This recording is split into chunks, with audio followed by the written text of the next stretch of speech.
Trivia is to facts what candy is to food. It qualifies, but it probably shouldn't. And everyone likes candy, and everybody likes trivia. So to celebrate that, tonight I'm going to present to you some scientific trivia. And for that, I am going to need some volunteers to play a game for the chance to win big prizes. Woo! So do we have any trivia master, scientific trivia master, may I say, volunteers from the audience who'd like to join me on stage? Yes, sir, I saw you immediately. Come on up, bring it on up. Woo! Let's get, come on, you can do better than that. What is your name, sir? Chris. And Chris, what is your favorite branch of science? Physics. Physics? All right, answer this question, yes or no. I just want a one-word answer. Is time travel possible? No. No. Okay. So I can't go back in time and kill my grandfather just to see what happens. Unfortunately not. Okay. Who would like to join Chris? To challenge Chris? If you're back there, raise your hand high, jump up and shout because I can't see you. I see that gentleman. Let's bring him on up. Sir, please join Chris. What is your name? Dan. Ian? Dan. Dan. What is your favorite branch of science, Dan? Time travel. Time travel. Fine, you, Chris. Me and Dan, we're going back there. We're kicking some ass. Okay. Finally, let's get a third person here, and I believe in gender equity. Let's get a lady, a lovely lady, here on stage. Or a non-lovely one, that's fine. Do we have any women in the audience who would like to test them? Yes! Let's go!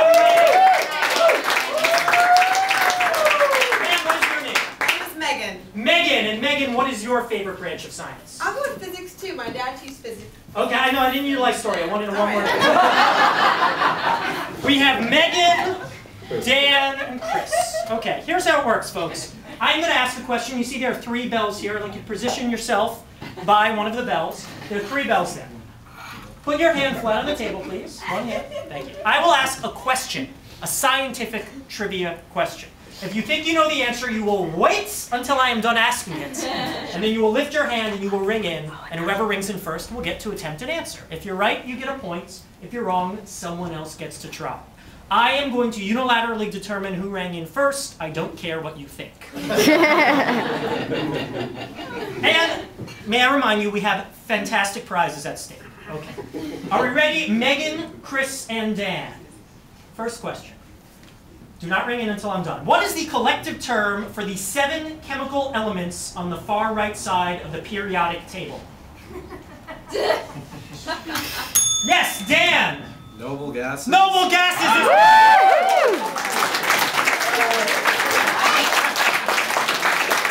the nobility of the gases. Okay. Number 2. What toy was invented in the 1940s while scientists were looking for a rubber substitute to be used in World War II? Yes, Chris. Silly putty. Silly putty is correct. One of many silly things about World War II. Number 3.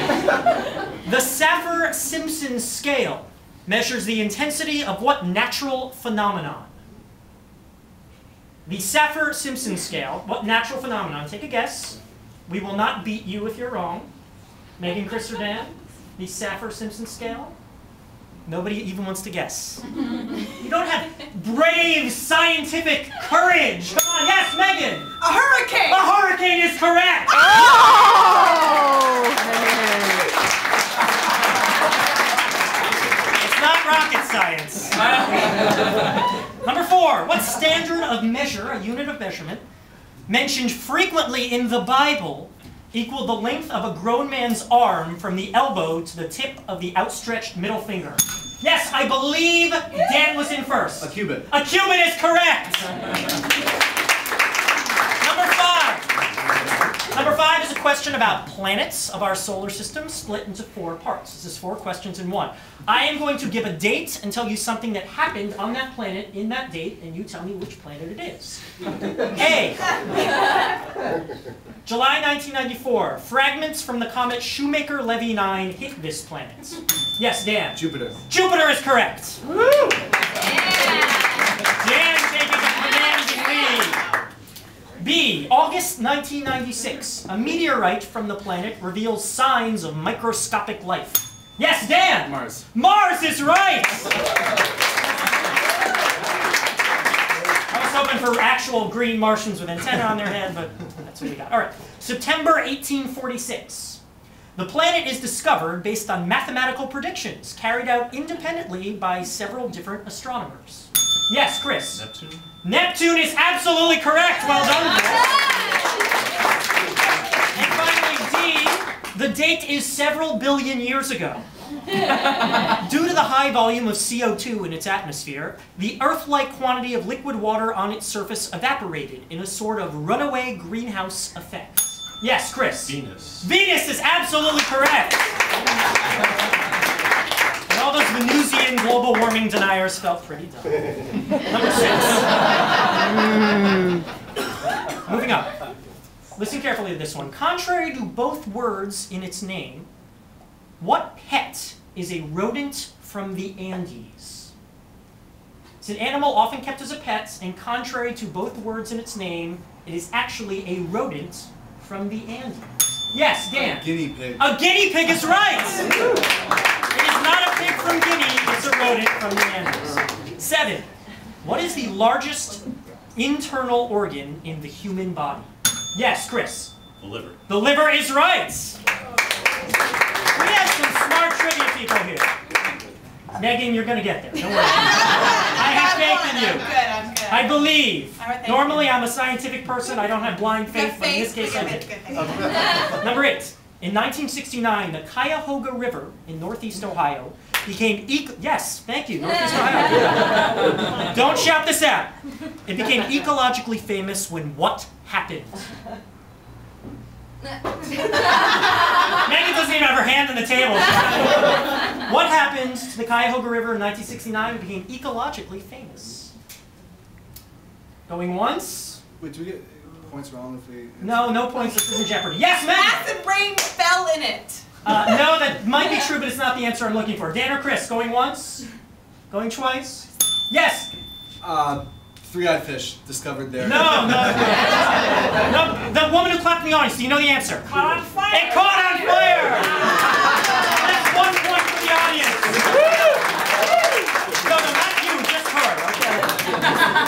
Okay. Recently, my mother told me that when she was a child in Philadelphia in the 1950s, her parents were afraid to let her go to the public pool. Why? It is scientific. 1950s Philadelphia, her parents... Yes, Dan! They would catch communism. No! My grandfather was a raging communist, so that's incorrect. Chris or Megan? They thought chlorine causes cancer. No, they did not think chlorine. Well, maybe they did, but that's not why. Megan, do you have a guess? Yes. Other colored children swam in that pool. My grandmother quit the Ku Klux Klan in the 40s, so that's not correct. No, the correct answer is they were afraid she'd get polio. I'll give that point to the audience. I should have asked. All right, I'm looking for an answer here, but to get the point, you have to give me the correct reason why you give me this answer, okay? Which came first, the chicken or the egg? Explain why.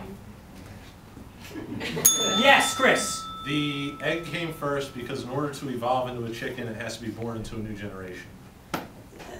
It's not the answer I'm looking for.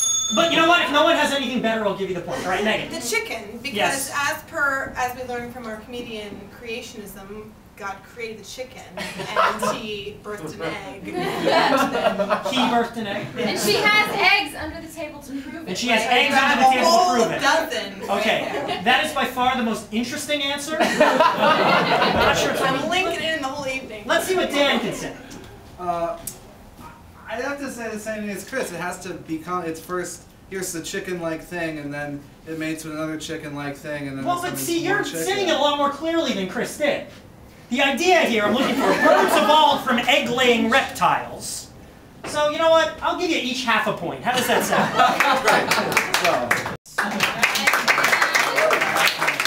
Chris has 4.5 points. And Megan has 1 point. And the audience has 2. 1.5. We all get a half point, right? No, not you. These two.